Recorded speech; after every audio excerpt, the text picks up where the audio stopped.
Welcome friends, welcome to Shravan Sociology YouTube channel. So group 2 exam చాలా దగ్గరకు వచ్చింది. Time అంతా ఐస్ క్రీమ్ లాగా తరిగిపోతూ ఉంది. సో ఇదంతా కూడా రిపిటేషన్ చేసుకునేటువంటి టైము, ఇంపార్టెంట్ వొకాబులరీ చూసుకునేటువంటి టైము, రిపీట్గా అడిగేటువంటి కాన్సెప్ట్స్ మీద కొంచెం ఫోకస్ చేయాల్సినటువంటి టైము, అలాగే రీసెంట్ ట్రెండ్స్ ప్రకారం ఇంతకుముందు 2 సార్లు జరిగిన గ్రూప్ 1 ప్రిలిమ్స్ ఎగ్జామ్ మరియు లేటెస్ట్గా జరిగినటువంటి గ్రూప్ 4 ఎగ్జామ్, ఇందులో ఉన్నటువంటి క్వశ్చన్ ప్యాటర్న్ చూసిన తర్వాత ప్రతి స్టూడెంట్కి కూడా ఈసారి గ్రూప్ 2 ఎలా ఉంటుందో క్వశ్చన్స్ అనేటువంటి ఒక పక్కన క్యూరియాసిటీ, మరొక పక్కన ఏదో ఒక తెలియని భయం, ఒక ఆందోళన అనేది కనపడతా ఉంది. సో నా సబ్జెక్ట్ వరకు, so since I'm a assistant professor in this subject, so ఈ recent trends group 1 prelims question paper and group 4 question పేపర్ని బాగా అవగతం చేసుకొని, అలాగే యూజీసీ నెట్ క్వశ్చన్ పేపర్లు బాగా రివ్యూ చేసి కొన్ని మోడల్ క్వశ్చన్స్ మీకు ఈ వీడియోలో అందిద్దామనే ఉద్దేశంతో ఈ వీడియో చేయడం జరుగుతూ ఉంది. కాబట్టి ఈ వీడియోలో మీకు సోషియాలజీకి సంబంధించినటువంటి కంటెంట్ ఎలాగో తెలుస్తుంది. కంటెంట్ విషయం పక్కన పెట్టండి, బాగా క్వశ్చన్ డైమెన్షన్ మీద ఫోకస్ చేయండి. క్రొనలాజికల్ ఆర్డర్లో అడిగేటువంటి questions, which of the following is right statement and wrong statement, matching questions, కొన్ని సైంటిస్టులకు సంబంధించిన క్వశ్చన్లు, కొన్ని పుస్తకాలకు సంబంధించినటువంటి క్వశ్చన్లు, కొన్ని స్పెసిఫిక్ సోషియాలజీ టెర్మినాలజీకి సంబంధించినటువంటి క్వశ్చన్స్. ఆల్రెడీ నా బుక్ చదివిన వాళ్ళకి అందరికి తెలిసే ఉంటుంది. నేను స్టార్టింగ్లోనే బుక్ వెరీ ఫస్ట్ ఇండెక్స్ కంటే ముందే రాశాను సోషియాలజీ ప్రశ్నల సరళి ఎలా ఉండవచ్చు అని చెప్పేసి. సో ఇక్కడ మీకు కొన్ని ప్రతి ఒక్క దానికి స్టేట్మెంట్స్కి సంబంధించి, మ్యాచింగ్కి సంబంధించి, కొన్నిసార్లు మనకు వారు అడిగినటువంటి క్వశ్చన్కు పూర్తిగా ఆన్సర్ తెలియదు, కానీ కొద్దిగా మాత్రమే అందులో ఇచ్చినటువంటి దాంట్లో ఒక అంశానికి సంబంధించి లేదా 2 అంశాలకు సంబంధించి ఆన్సర్ తెలిసినప్పుడు దాన్ని పాజిటివ్గా ఆలోచించి ఎలా మనం ఆన్సర్ చేయాలి అనేటువంటి కోణంలో. రెండో విషయం ఏంటంటే, మనం ఎగ్జామ్ హాల్లో కూర్చున్న తర్వాత ఖచ్చితంగా ఒక రకమైనటువంటి సైకలాజికల్ స్టేజ్లోకి వెళ్ళిపోతాం. భయమే అంటామా, దాన్ని యాంగ్జైటీ అంటామా, లేకపోతే క్యూరియాసిటీ కుతూహలం అంటామా, లేకపోతే టెన్షన్ అంటామా, టెన్స్ అంటామా, బట్ ఒక అన్యూజువల్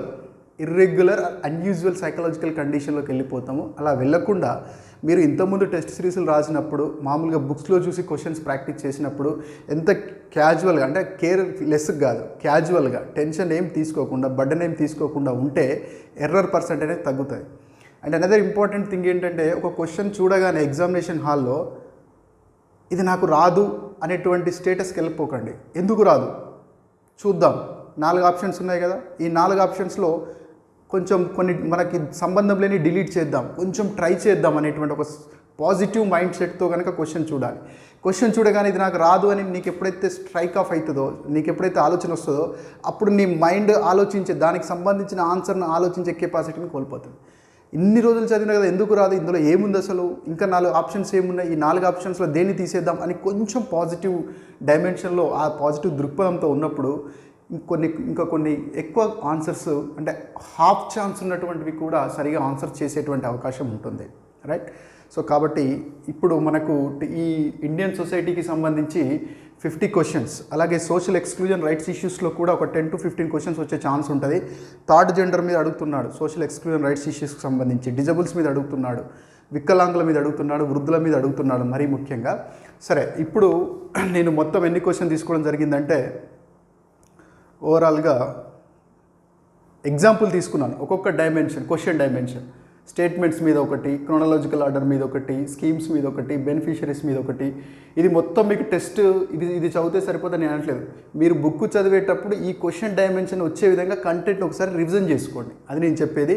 లేదు కావాలనుకుంటే అఫోర్డబుల్ అయితే మీరు మన బుక్లో ఉన్న క్వశ్చన్స్ ప్రాక్టీస్ చేస్తే సరిపోతుంది. లేదు అంటే చాలా మినిమల్ ప్రైస్ తోటి, ఇంతకుముందు 299 రూపీస్ ఉండేది, ఇప్పుడు జస్ట్ 199 రూపీస్కి మనం టెస్ట్ సిరీస్ని పెట్టడం జరుగుతూ ఉంది.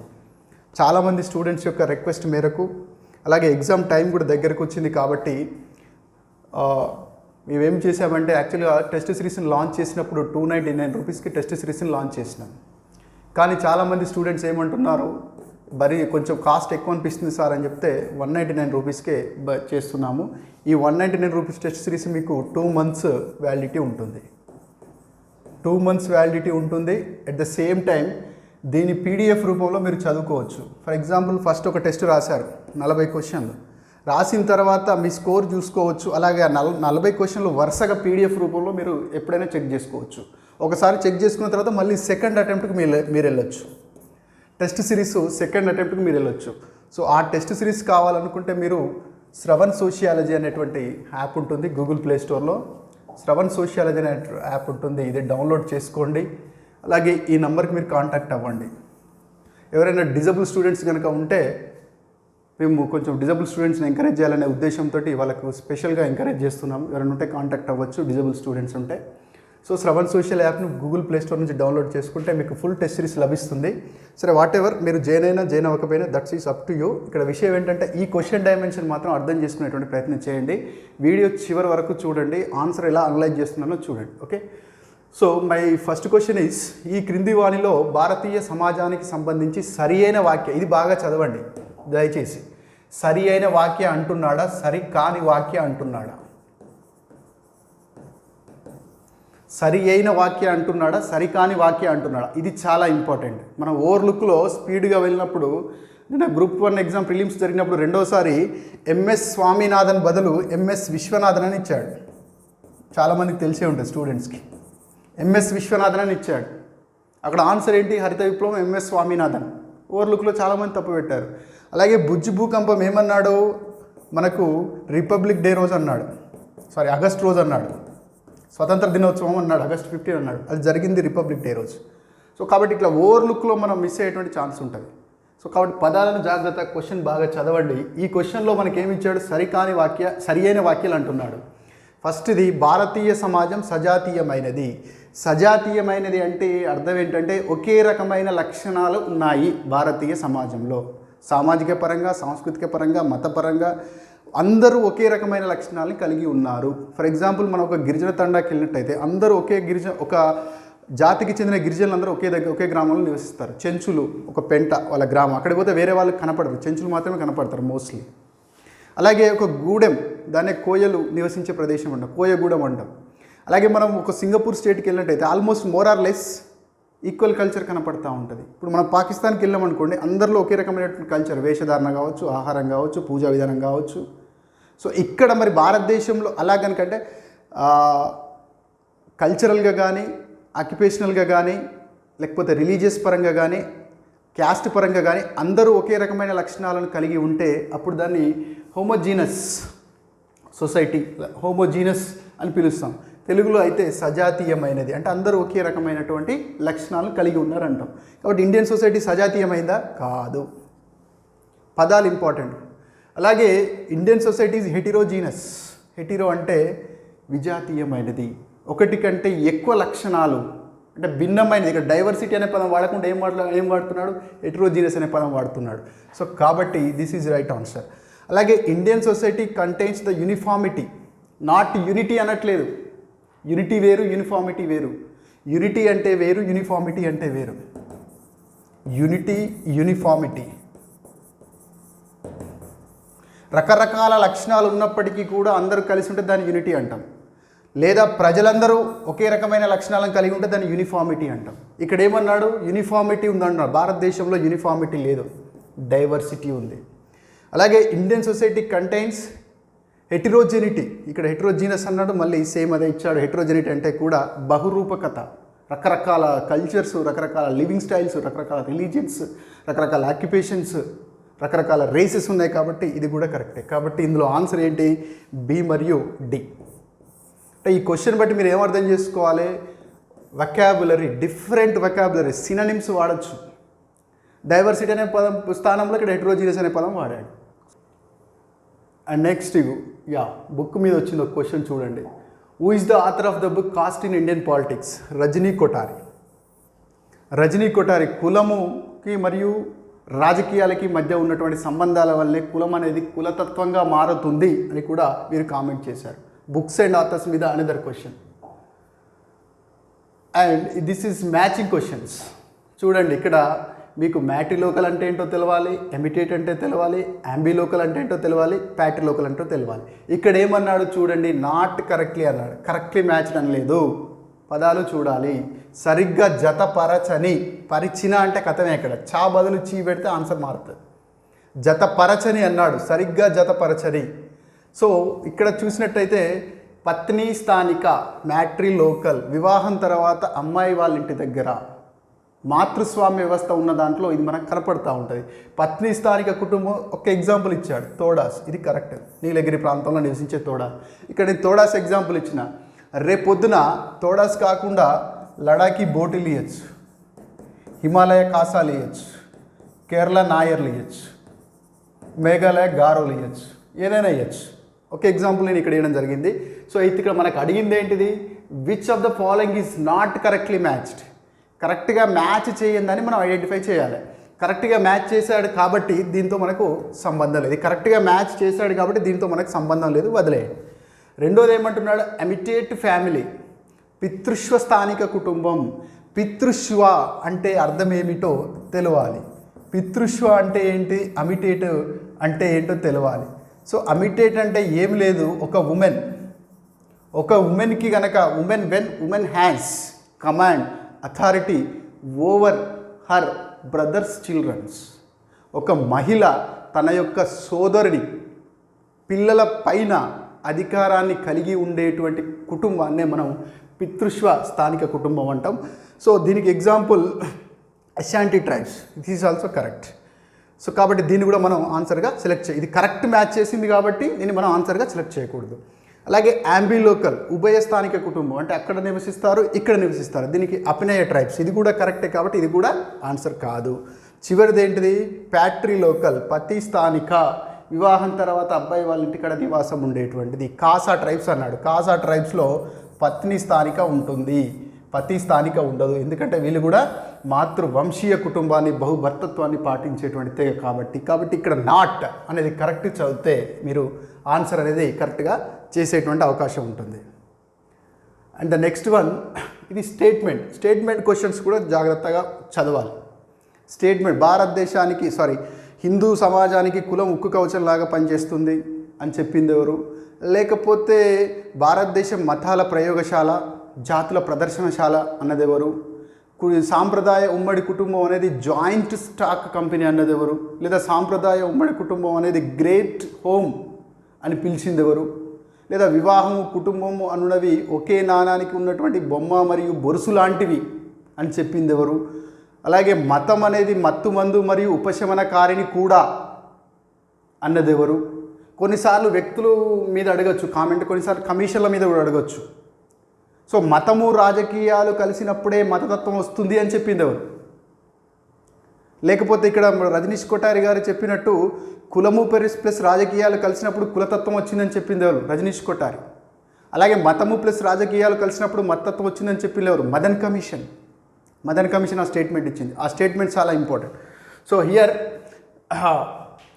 వివాహమే కుటుంబంపై ఆధారపడింది, కుటుంబం వివాహంపై ఆధారపడి లేదు అని అభిప్రాయపడ్డది ఎవరు, అది నిజమా కాదా అన్న విషయం పక్కన పెట్టు. ఇక్కడ అడిగింది ఏంటి, ఎవరు చెప్పారు ఆ స్టేట్మెంట్, ఎవరు చెప్పారు, వెస్టర్ మార్క్ గారు ఈ ఆన్సర్ చెప్పడం జరిగింది, ఈ స్టేట్మెంట్ ఇవ్వడం జరిగింది. ఇది కొంచెం సమ్వాట్ టిపికల్ క్వశ్చన్, ఈజీ క్వశ్చనే, కానీ టెన్షన్ పడకుండా చేస్తే ఆన్సర్ వస్తుంది. ఈజీ క్వశ్చన్, యాక్చువల్గా ఇలాంటి క్వశ్చన్లు చేస్తేనే, ఇలాంటి క్వశ్చన్లు వస్తేనే ఆన్సర్లు ఎక్కువ మనం కరెక్ట్ ఆన్సర్స్ ఎక్కువ చేయొచ్చు.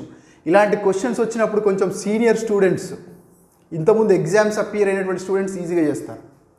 ఇప్పుడే ఫస్ట్ టైం ఎగ్జామ్ రాసే వాళ్ళు ఈ క్వశ్చన్ చూసి ఫస్ట్ పరిచయం అవుతారు, ఏంది ఇంత పెద్దగా ఉంది, హాఫ్ పేజ్ క్వశ్చన్ ఉందని. నీకు క్వశ్చన్ ఎంత పెద్దగా అయితే నీకు అంత క్లూలు ఉంటాయి అందులో. క్వశ్చన్ ఎంత పెద్దగా ఉంటే అందులో నీకు అన్ని క్లూలు దొరుకుతాయి. పాజిటివ్గా ఉండాలి, క్వశ్చన్ పెద్దగా ఉన్నప్పుడు టెన్షన్ పడద్దు. కాకపోతే ఏంటంటే స్పీడ్ ఉండాలి. నువ్వు గంటసేపు ఒకటే క్వశ్చన్కి 5 నిమిషాలు తీసుకుంటే టైం సరిపోదు. స్పీడ్ ఉండాలి. ఎప్పుడు స్పీడ్ ఉంటావు, టెస్ట్ సిరీస్లో రాసినప్పుడు మాత్రమే స్పీడ్ ఉంటావు, లేకపోతే బుక్లో ఉన్నటువంటి క్వశ్చన్స్ ప్రాక్టీస్ చేసినప్పుడు, అది ఏదైనా కావచ్చు, ఎక్కడైనా కావచ్చు, క్వశ్చన్స్ అనేది ప్రాక్టీస్ చేయాలి. ప్రతి పేపర్, ఇప్పుడు సోషియాలజీ 50 మార్క్స్ ఉంది, 50 మార్క్స్కి మీరు కనీసం ఒక 2000 క్వశ్చన్స్ రియల్ టైం ఫాలో అవ్వాలి. టెస్ట్ సిరీస్ ఫాలో అవుతుందా, టెస్ట్ సిరీస్కు ఇంట్లో కూర్చున్న దానికి తేడా ఏంటి, ఇంట్లో కూర్చున్నప్పుడు ఒకటే క్వశ్చన్ మీద 5 నిమిషాలు టైం తీసుకుంటావు, కానీ టెస్ట్ సిరీస్ ఆటోమేటిక్గా 1 మినిట్ కాగా నా క్వశ్చన్ వెళ్ళిపోతుంది. నువ్వు చేయాలంటే కూడా టైం ఉండదు. రియల్ టైం ఎక్స్పీరియన్స్ అక్కడ వస్తాయి. సో వాట్ ఎవర్, ఇక్కడ ఏమొచ్చాడు, కింది అంశాలను కాలక్రమంలో అన్నాడు. అసెండింగ్ అని లేదు, డిసెండింగ్ అని లేదు, ఆరోహణ క్రమం అని లేదు, అవరోహణ క్రమం అని లేదు, జస్ట్ కాలక్రమం అన్నాడు. ఎప్పుడైనా కాలక్రమం అనే పదం వచ్చిందంటే మీరు ఏం గుర్తుపెట్టుకోవాలి తెలుసా, కాలక్రమం అనే పదం వచ్చిందంటే ఏది ముందొచ్చింది, ఏది తర్వాత వచ్చింది, ఏది ముందొచ్చింది, ఏది తర్వాత వచ్చింది.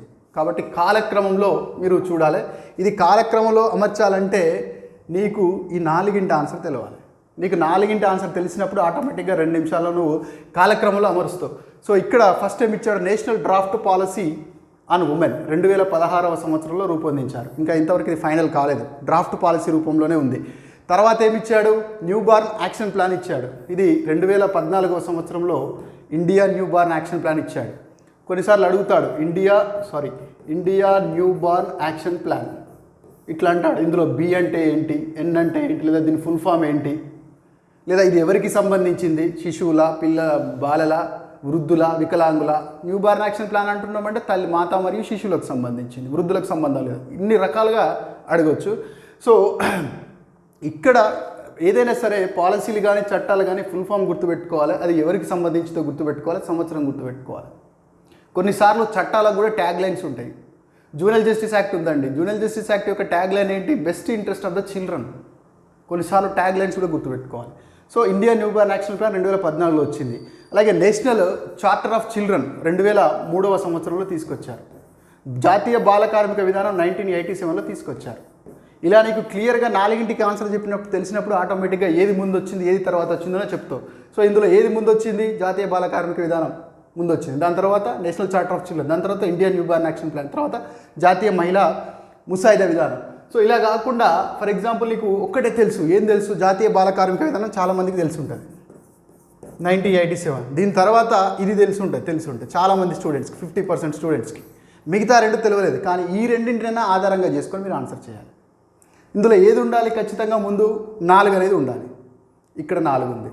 మీకు ఇంకోటి ఏంది తెలిసింది, జాతీయ మహిళా ముసాయిదా విధానం. ఇది లేటెస్ట్ వచ్చింది, మిగతా వాటి అన్నిటితో పోలిస్తే ఇది చివరిది. ఇది 2016. ఇది లాస్ట్కు ఉండాలి, ఇది లాస్ట్కు ఉంది. అంటే 2 తెలిసినా కనీసం ఇలాంటి పెద్ద క్వశ్చన్లు వచ్చినప్పుడు 2 తెలిసినా సరే మీరు విత్డ్రా కావద్దు, ఒక్కటి తెలిసినా సరే విత్డ్రా కావద్దు.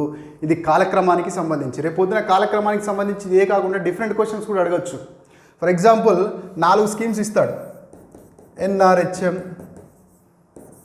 ఎన్యుహెచ్ఎం, రైట్. 3వది TB free India, 4 sickle cell anaemia mission. ఇట్లా అడిగిండు అనుకోండి. ఎన్ఆర్హెచ్ఎం 2005, ఎన్యుహెచ్ఎం 2013, చివరిగా వచ్చిందంటే సికిల్ సెల్ ఎనీమియా మిషన్ మన లేటెస్ట్గా వచ్చి. అంటే ఈ కాలక్రమంలో చట్టాలు కూడా ఇవ్వచ్చు, లేదా పాలసీలు ఇవ్వచ్చు, ప్రోగ్రామ్స్ ఇవ్వచ్చు, కమిటీలు, కమిషన్లు కూడా కాలక్రమంలో ఇవ్వచ్చు. సో కాబట్టి ఈ పాయింట్ ఆఫ్ వ్యూ కూడా ఒకటి గుర్తుపెట్టుకోండి.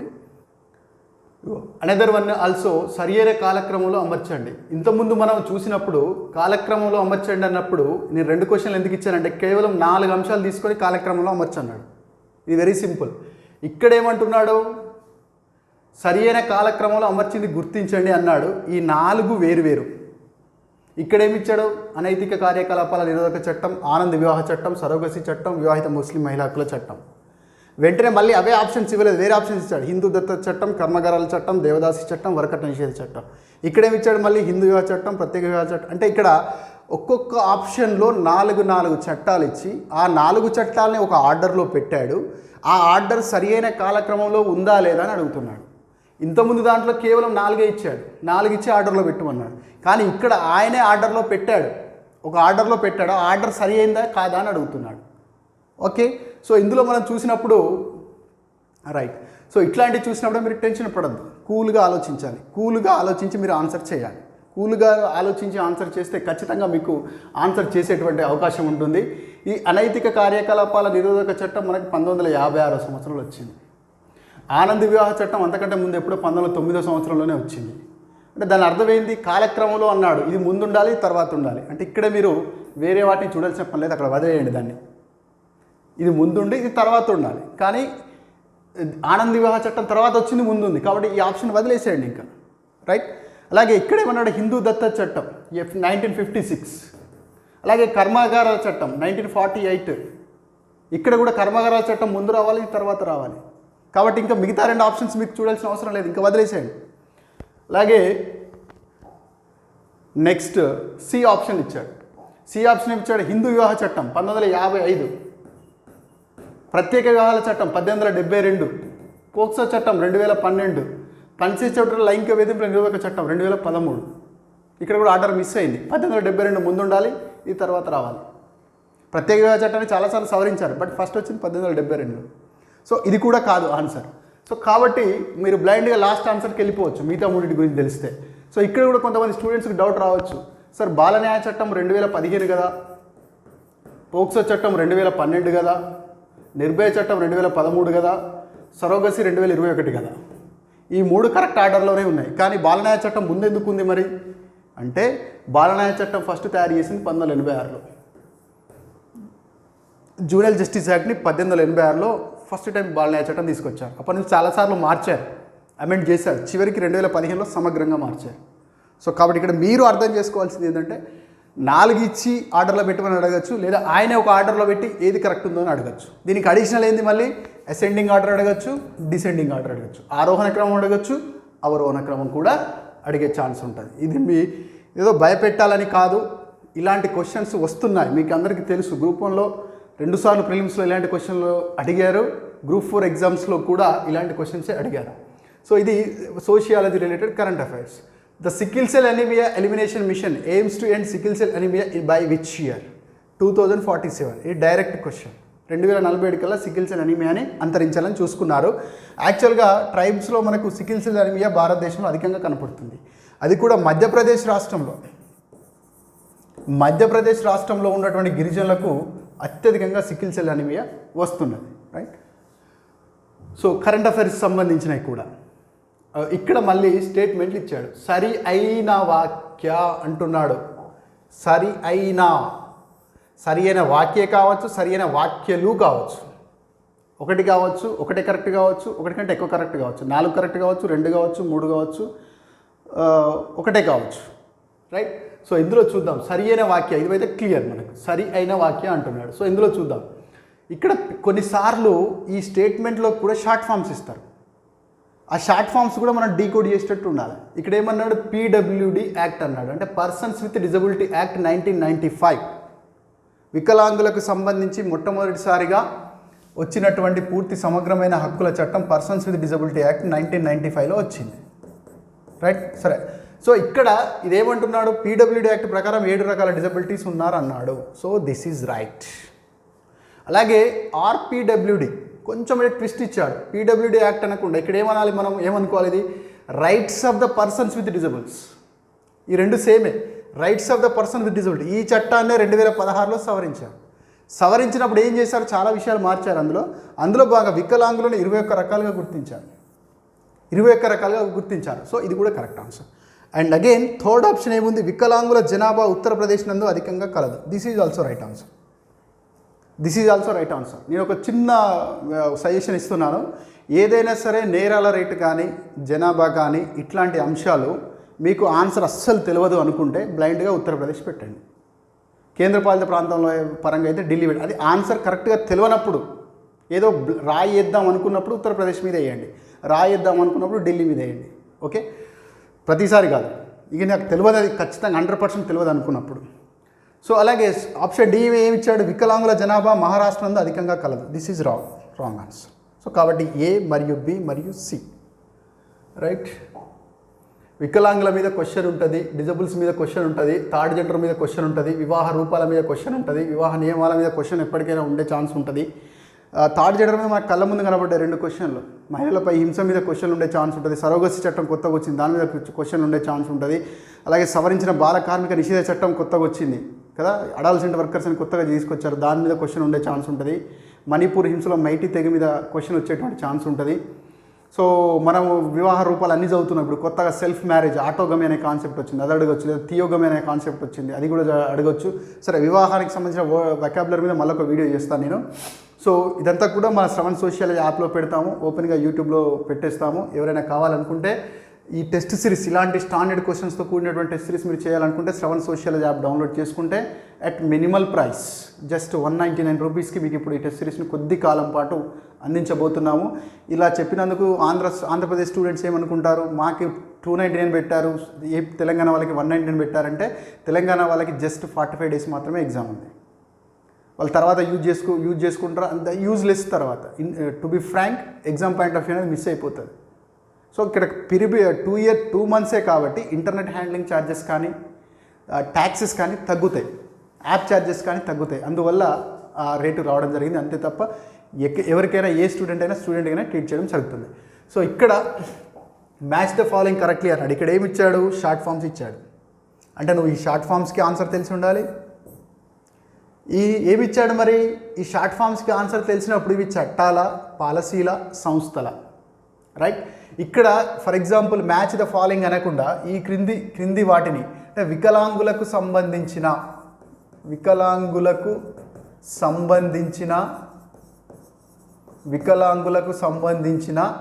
ఈ క్రింది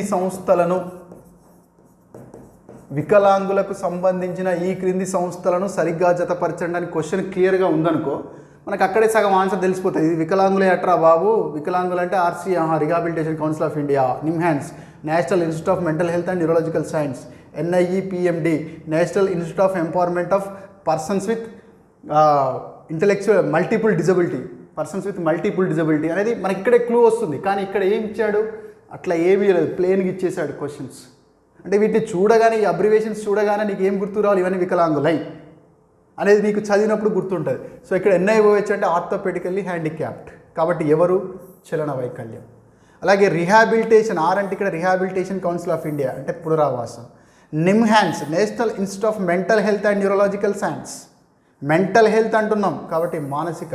కరోనా వచ్చినప్పుడు భారతదేశ వ్యాప్తంగా టెలికౌన్సిలింగ్, భారతదేశ వ్యాప్తంగా కిరణ్ అనేటువంటి పేరుతో టెలికౌన్సిలింగ్ నిర్వహించినటువంటి సంస్థ national institute of mental health and neurological sciences, right. ఈ మధ్య చాలాసార్లు వార్తల్లోకి వచ్చింది, మొన్న కూడా గ్రూప్ 1 ఎగ్జామ్లో కూడా దీన్ని అడిగారు. సో అలాగే NIEPMD బహుళ వైకల్యానికి సంబంధించి national institute of empowerment of persons with multiple disability, ఇది చెన్నైలో ఉంది. సో ఇది మనకు నిమ్హాన్స్ అనేది బెంగళూరులో ఉంది, RC అనేది ఢిల్లీలో ఉంది. ఇక్కడ ఏమి అడిగాడు, సంస్థలు అడిగాడు, వాటి లబ్ధిదారులు ఎవరో అడుగుతున్నాడు. సో ఇది మీరు గుర్తుపెట్టుకోవాలా. అండ్ ద నెక్స్ట్ వన్, ఈ క్రింది ఇది వొకాబులరీ రిలేటెడ్. ఇక్కడ నీకు ప్రకార్యం అంటే ఏంటో తెలిస్తే తప్ప దీనికి ఆన్సర్ చేయలేవు. ఫంక్షన్ అన్నాడు. Which of the following is not a function of cost. ఈ క్రింది వాళ్ళ కులం యొక్క ప్రకార్యం కానిది, బాగా గుర్తుపెట్టుకోండి. ఫంక్షన్ అంటే ప్రకార్యం, డిస్ఫంక్షన్ అంటే వికార్యం. ఇది మంచి చేసేది, ఇది చెడు చేసేది, రైట్. ఇక్కడ ఏమన్నాడు, కులానికి సంబంధించి చెడు అడుగుతున్నాడు. కులం వృత్తిని అందిస్తుంది, అది చెడేం కాదు, జీవనోపాధిని అందిస్తుంది. అలాగే సామాజిక నియంత్రణ చేస్తుంది కులం, అది కూడా మంచిదే. కులం సామాజిక నియంత్రణ అంటే వ్యక్తుల యొక్క ప్రవర్తన నిర్దేశిస్తుంది. ఒక కులంలో ఒక గ్రామంలో ఒక కులస్తుడు బ్యాడ్గా బిహేవ్ చేస్తే ఆ కులస్తులందరూ కూడా ఏమంటారు, నీ వల్ల మా వాళ్ళకి అందరికీ బ్యాడ్ నేమ్ వస్తుంది కదా అని చెప్తారు. సో లేకపోతే ఒక వ్యక్తి వాడికి ఏమైనా బ్యాడ్ థాట్స్ వచ్చినప్పుడు కూడా అరే మనోళ్ళందరికీ తెలిస్తే పరుగు పోతుంది అనేటువంటి కోణంలో వాళ్ళు ఉన్నటువంటి బ్యాడ్ థాట్స్ని, విషెస్ని కంట్రోల్ చేసుకొని ఈగోని బయటికి తీసుకొచ్చుకుంటాడు. సో కాబట్టి ఇక్కడ కులమైన, కుటుంబమైన, మతమైన సామాజిక నియంత్రణకు దోహదపడతాయి ఇండైరెక్ట్గా. మతం అనేది మనుషుల్లో మొరాలిటీని తీసుకొచ్చి సామాజిక నియంత్రణ, కుటుంబం అనేది కూడా సామాజిక నియంత్రణ, వ్యక్తిని కంట్రోల్లో పెడుతుంది. ఇది మంచిది, ఇది చెడు అని పెడుతుంది. అఫ్కోర్స్ ఇప్పుడు కుటుంబాలు అట్లా లేవనుకోండి, కులం కూడా అంతే. కుల సభ్యులను సరైన మార్గంలో లేనప్పుడు అవసరమైతే కూర్చోబెట్టి మాట్లాడేటువంటి పరిస్థితి కూడా ఒకప్పుడు ఉండే, ఇప్పుడు లేదు. సరే వాటెవర్. ఇక్కడ వృత్తిని అందిస్తుంది, సామాజిక నియంత్రణ అందిస్తుంది, సాంస్కృతిక వైవిధ్యత కొనసాగింపు, కంటిన్యూటీ ఆఫ్ కల్చరల్ డివర్సిటీ, అంతే కదా. ఈరోజు కనుక ఒక జానపద కళాకారులు కావచ్చు, చేతి వృత్తుల వాళ్ళు కావచ్చు, చేనేత నేతన్నలు కావచ్చు, గౌడ సోదరులు కావచ్చు, వీళ్ళందరూ నువ్వు ఒక చెట్టెక్కి కళ్ళు గీయగలుగుతావా, నువ్వు ఒక చేనేత చీరను చేయగలుగుతావా, నిర్మల్ బొమ్మను చేయగలుగుతావా, కరీంనగర్ వెండి నగిషి పనులు చేయగలుగుతావా, పెంబర్తి ఇత్తడి పరిశ్రమలు చేయగలుగుతావా, వరంగల్ తివాచీలను తయారు చేయగలుగుతావా, సిద్దిపేట గొల్లబొమ్మ చీరను తయారు చేయగలుగుతావా, అలాగే పోచంపల్లి ఇక్కత్ డిజైన్ నువ్వు వేయగలుగుతావా? మన వల్ల కాదు. అది పరంపరంగా వాళ్ళ జన్యువుల్లో భాగంగా లేదా వాళ్ళు పుట్టినప్పటి నుంచి ఆ పనిని చూస్తున్నారు కాబట్టి దాంట్లో వాళ్ళకి నైపుణ్యం 1 జనరేషన్ టు ఇంకొక జనరేషన్కి ట్రాన్స్ఫర్ అవుతుంది కులం వల్ల. కాబట్టి కల్చరల్ కంటిన్యూటీ, బోనాలు ఒక పర్టికులర్గా ఒక కాస్ట్, అంటే అందరూ పాల్గొంటున్నారు కానీ దాన్ని పూజించడం కావచ్చు, ఇంకేదైనా కావచ్చు, ఒక కాస్ట్ పర్టికులర్గా. ఇప్పుడు లింగమతుల జాతర ఉంది, యాదవులు దాన్ని కల్చరల్గా వాళ్ళు దాన్ని కంటిన్యూటీ చేస్తూ ఉన్నారు. సో ఇలా కల్చరల్ కంటిన్యూటీకి, చేతి వృత్తుల కంటిన్యూటీకి, సాంస్కృతిక వైవిధ్యం, అంటే ఒక్కొక్క కులం ఒక్కొక్క రకమైన కల్చర్ని క్యారీ చేయడం వల్ల, ఒక్కొక్క కులం ఒక్కొక్క రకమైన వృత్తిని క్యారీ చేయడం వల్ల, ఒక్కొక్క కులం ఒక్కొక్క రకమైన జీవన విధానాలని క్యారీ చేయడం వల్ల సొసైటీలో కల్చరల్ డైవర్సిటీ అనేది మనకు కనపడతాం. సో ఇది కూడా ఫంక్షన్. నా 4th వన్ ఏమి ఇచ్చాడు? ఓటు బ్యాంకుగా మారడం. ఈ ఓటు బ్యాంకుగా మారడం వల్ల ప్రజాస్వామ్యం కాస్త ఏమవుతుంది? కులస్వామ్యం అవుతుంది. డెమోక్రసీ కాస్త క్యాస్టోక్రసీ అవుతుంది. డెమోక్రసీ అంటే అర్థం ఏంటిది? ప్రజలందరూ కలిసి ఎన్నుకోవాలి, కులం పరంగా ఎన్నుకోవడం కాదు. ఒక జిల్లాలో లేదా ఒక గ్రామంలో ఎక్స్ అనే క్యాస్ట్ వాళ్ళు ఒక 50% ఉంటే వాళ్ళు ఏ నిర్ణయం తీసుకుంటే అతనే సర్పంచ్ అవుతాడు. ఒక నియోజకవర్గంలో ఏ కులస్తులు అధికంగా ఉంటే వాళ్ళు ఏ నిర్ణయం తీసుకుంటే ఆయనే ఎమ్మెల్యే అవుతాడు. సో అప్పుడు అది కులస్వామ్యం అవుతుంది, అంతేగాని ప్రజాస్వామ్యం కాదు. ప్రజాస్వామ్యం అంటే కులాలకు అతీతంగా, మతాలకు అతీతంగా, ప్రాంతాలకు అతీతంగా సరి అయిన వ్యక్తిని ఎన్నుకుంటే దాన్ని ప్రజాస్వామ్యం అంటాం. రైట్? మెజారిటీ ఉంది కదా అని చెప్పేసి మెజారిటీలో నడిస్తే దాన్ని ప్రజాస్వామ్యం మనం.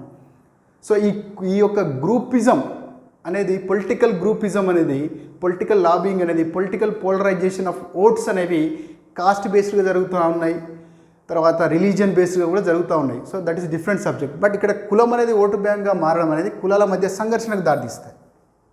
కాబట్టి ఇక్కడ వికార్యం ఏంటిది? ఓటు బ్యాంకుగా మారడం. ఇవన్నీ కాన్సెప్చువల్, మనం కామన్ సెన్సికల్గా ఆలోచించి పెట్టాల్సినవి. సో అగైన్ నువ్వు మొత్తం చదివినావు కుటుంబం గురించి. పితృస్వామ్య కుటుంబం అంటే పితృమూలక, మాతృమూలక, మాతృస్థానిక, పితృస్థానిక, ఉభయస్థానిక, ఉభయవంశీయ, పితృవంశీయ, మాతృవంశీయ, నూతన స్థానిక, డొమెస్టిక్ ఫ్యామిలీస్, ఆటోమెస్టిక్ families, substantial families, nuclear families, joint families, okay, marginal substantial families, ఇవన్నీ చదివినావు. కానీ అక్కడ ఏం అడిగిండు ఆయన? అంతర్జాతీయ కుటుంబ దినోత్సవం 2023 మే 15 యొక్క థీమ్ ఏంటి అన్నాడు. Current affairs, subject related current affairs. అందుకే ప్రతిసారి చెప్తున్నా, ఏదైనా సరే మీరు కరెంట్ అఫైర్స్ చదివినప్పుడు ఓహో ఇది సోషియాలజీ రిలేటెడ్ అనే ఒక స్పార్క్ రావాలి చూసినప్పుడు. సో అంతర్జాతీయ కుటుంబ దినోత్సవం 2023కు సంబంధించి అడుగుతున్నాను, ఎందుకంటే ఈ సంవత్సరం కాబట్టి. 2023 మే 15 యొక్క theme demographic trends and families. So ఇలాంటివి చూడకపోతే మనకి ఇక్కడ గెస్ చేయడానికి ఏది ఉండదు, అన్నీ రిలేటెడ్గా ఉంటాయి. Sustainable family relation in modern ఎరా, ఇది కూడా రిలేటెడ్ అనిపిస్తుంది. 1 ఎర్త్ 1 ఫ్యామిలీ, దీనికి కూడా చాలామంది పెడతారు, ఇది ఏదో డిఫరెంట్గా ఉండాలి. అప్హోల్డింగ్ ద ఫ్యామిలీ బాండ్స్ అంటే కుటుంబ సంబంధాలని జాగ్రత్తగా ఇంకా స్ట్రాంగ్ చేయడం, ఇవన్నీ కూడా రిలవెంట్గా ఉన్నాయి. అసలు యాక్చువల్ ఏంటిది? Demographic trends and families. Right? మీరు కరెంట్ అఫైర్స్ చదువుతున్నారంటే కేవలం అన్ని సబ్జెక్టులు చదువుతున్నారని గుర్తుపెట్టుకోవాలి. And the next question is, ఇది కూడా కాన్సెప్చువల్ క్వశ్చన్. వ్యక్తులకు వారి లింగ పాత్రల ఆధారంగా ఎలా ప్రవర్తించాలో నేర్పే ప్రక్రియ, ఇది కూడా కాన్సెప్చువల్. మొత్తం సోషియాలజీ క్వశ్చన్స్ అని కూడా కాన్సెప్చువల్ ఉంటాయి. అందుకే స్టాండర్డ్ బుక్స్ చదవాలి, స్టాండర్డ్ క్లాసులు వినాలి. స్టాండర్డ్ బుక్స్ చదవాలి, స్టాండర్డ్ క్లాసులు వినాలి. ఊళ్ళల్లో మనకు అందుబాటులో ఒక డాక్టర్ ఉంటాడు ఊళ్ళల్లో, మనకి ఎమర్జెన్సీకి చాలా ఉపయోగపడుతూ ఉంటాడు. ఆయన అన్ని రకాల సమస్యలకి అదే ఎర్ర ఇంజెక్షన్ ఇస్తూ ఉంటాడు, లేదా పసుపు కలర్ ఇంజెక్షన్ ఇస్తూ ఉంటాడు. ఇప్పుడు టీచింగ్లో కూడా చాలామంది తయారైనాయి, అన్ని సబ్జెక్టులు చెప్తారు. ఏ సబ్జెక్ట్ అయినా మిస్ అవుతుంది అంటే academic orientation, standard books, subject vocabulary, ఇది చాలా ఇంపార్టెంట్. సో ఇక్కడ ఏమంటున్నాడు? The process of teaching individuals how to behave based on their gender roles is called as. వ్యక్తులకు వారి లింగ పాత్రల ఆధారంగా ఎలా ప్రవర్తించాలో నేర్పే ప్రక్రియ.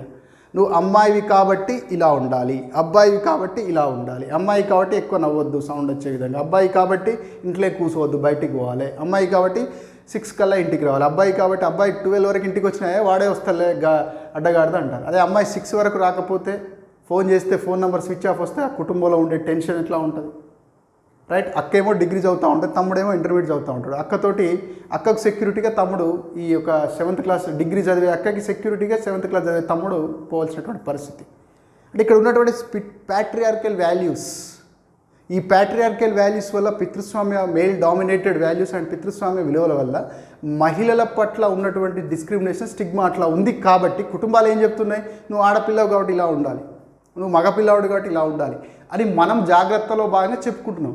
సో ఇలా పెంచడాన్ని లేదా ఇలా బోధించడాన్ని, ఇలా చెప్పడాన్ని ఏమంటారు అని అడుగుతున్నాడు. దాన్ని ఏమంటారంటే లింగపరమైనటువంటి సామాజీకరణ. సామాజీకరణ అంటే అర్థం ఏం లేదు, సమాజంలో ఎలా ఉండాలి నేర్పించడమే సామాజీకరణ. సమాజంలో జరిగేటువంటి విషయాలను మన శరీరంలో, మన మనస్సులో ఇంటర్నలైజ్ చేసుకోవడాన్ని మనం సామాజీకరణ అంటాం. ఎప్పుడైనా సరే సామాజీకరణలో ప్రధాన పాత్ర ఎవరంటే కుటుంబం అని పెట్టాలి, గుర్తుపెట్టుకోండి. తల్లి ఉందనుకో తల్లి పెట్టాలి. సో నెక్స్ట్ క్వశ్చన్ 2023, ఇది కూడా కరెంట్ అఫైర్స్ రిలేటెడ్. మళ్ళీ 2023 అంతర్జాతీయ మహిళా దినోత్సవం యొక్క థీమ్ ఏంటి? థీమ్ అడుగుతున్నాం. సో ఇప్పుడు మనం డిజిటల్ వరల్డ్లో ఉన్నాం కాబట్టి digital all innovation and technology of gender equality, this is the theme. So ఈ క్వశ్చన్ డైమెన్షన్ ఏంటంటే మన సిలబస్లో ఉన్నటువంటి సోషియాలజీ టాపిక్స్కి కరెంట్ అఫైర్స్ని కొంచెం యాడ్ చేసుకొని ఒక్కసారి రివ్యూ చేసుకోవడం. ఇప్పుడే మీరు నేర్చుకోవడం అంటే మీరు చాలా చదివి ఉంటారు.